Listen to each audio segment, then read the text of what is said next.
Hello, English learners. Welcome to today's English question. I'm Peter, and I'm thrilled to have you join us for another exciting episode. And I'm Kim. Today we're tackling a topic that affects everyone at some point, home accidents. We'll be exploring how to talk about accidents at home in English. That's right, Kim. Knowing how to describe accidents and emergencies in English can be really important, especially if you're living in an English-speaking country. Absolutely. We've all had those moments, a slip in the bathroom, a kitchen mishap, or even an electrical problem. Today we'll cover 20 essential phrases to help you communicate clearly during these situations.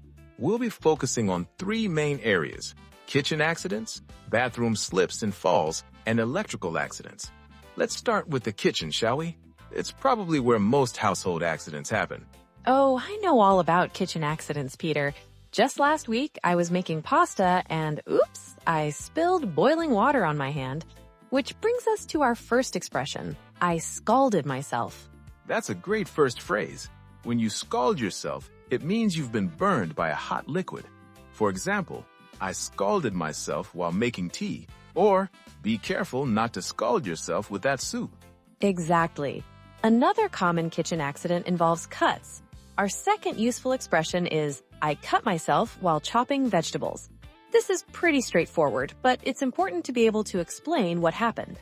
Yes, and you might need to be more specific about how bad the cut is. So our third expression is, it's just a minor cut. Or, alternatively, it's a deep cut and might need stitches. Ouch! That reminds me of when my brother sliced his finger while cutting an avocado.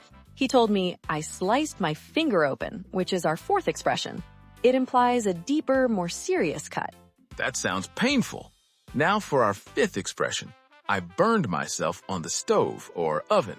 This is different from scalding because it involves direct contact with a hot surface rather than a hot liquid. Right. You might say, I burned myself on the oven rack while taking out the cookies. Burns and cuts are probably the most common kitchen accidents. Definitely.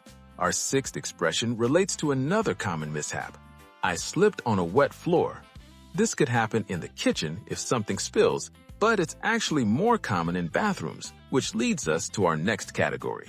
Before we move on to bathroom accidents, Peter, let me add one more kitchen expression.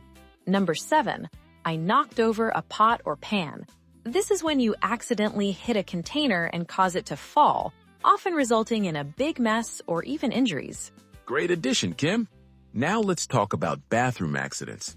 Our eighth expression is, I slipped in the shower. Bathrooms can be dangerous places with all those wet, slippery surfaces. They certainly can.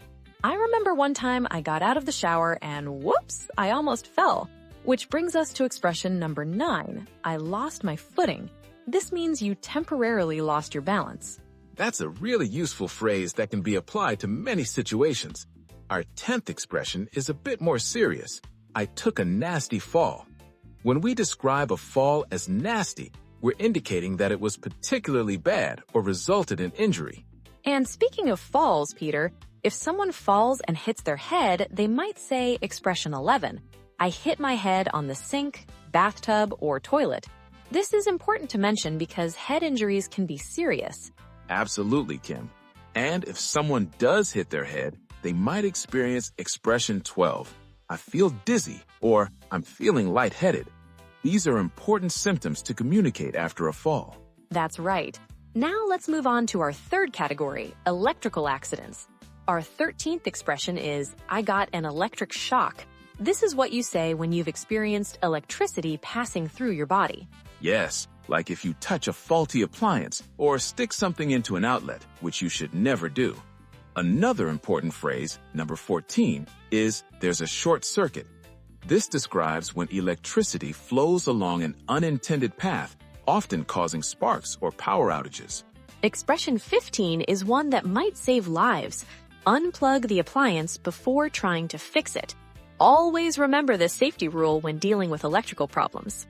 Absolutely essential advice.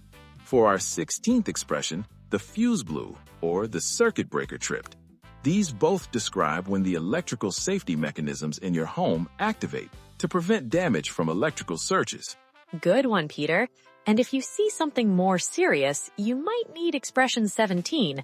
There are sparks coming from the outlet. This indicates a potentially dangerous electrical problem that needs immediate attention. Very important. Now, let's talk about some general phrases that can be used for any type of accident. Expression 18, it was an accident waiting to happen. We use this to describe a situation that was obviously dangerous before an accident occurred. Like that stack of books I keep on the top shelf that's about to fall any day now. And for our 19th expression, call for help, or more specifically, call an ambulance. These are crucial phrases if an accident is serious. Absolutely critical to know. And finally, expression 20, apply pressure to the wound. This is a first aid instruction often given for cuts to stop bleeding. These phrases could really make a difference in an emergency situation. Now let's review them with some examples to help our listeners remember them better. Great idea, Kim. Let's do a quick scenario. Imagine you're cooking in the kitchen. I'm making my famous pasta sauce, stirring a big pot of boiling tomato sauce. When suddenly, some of the hot sauce splashes on your hand. Ouch! I scalded myself with the hot sauce. I need to run cold water over it right away. Perfect example of our first expression. Now, imagine you're cutting vegetables. I'm chopping onions for the sauce, but I'm not paying attention and whoops! I cut myself while chopping vegetables. Luckily, it's just a minor cut. But if it had been worse, you might have said, I sliced my finger open. It's a deep cut and might need stitches. Now let's move to the bathroom. You've just taken a shower. I step out and whoops! I slipped in the shower and lost my footing. Fortunately, I grabbed the towel rack before I took a nasty fall. But if you hadn't caught yourself, you might have hit my head on the sink. And afterward, I might say, I feel dizzy or I'm feeling lightheaded. Now for electrical accidents. Imagine plugging in a hairdryer. The cord is frayed, though I hadn't noticed. When I touch it, zap! I got an electric shock from the hairdryer. And you might notice there are sparks coming from the outlet. I should probably call an electrician right away. And remember, unplug the appliance before trying to fix it. Excellent examples, Kim. I think our listeners will find these really helpful. Let's do a complete recap of our 20 expressions to make sure everyone remembers them. Great idea. Here are the 20 essential phrases for talking about home accidents. First, I scalded myself for when hot liquids burn you.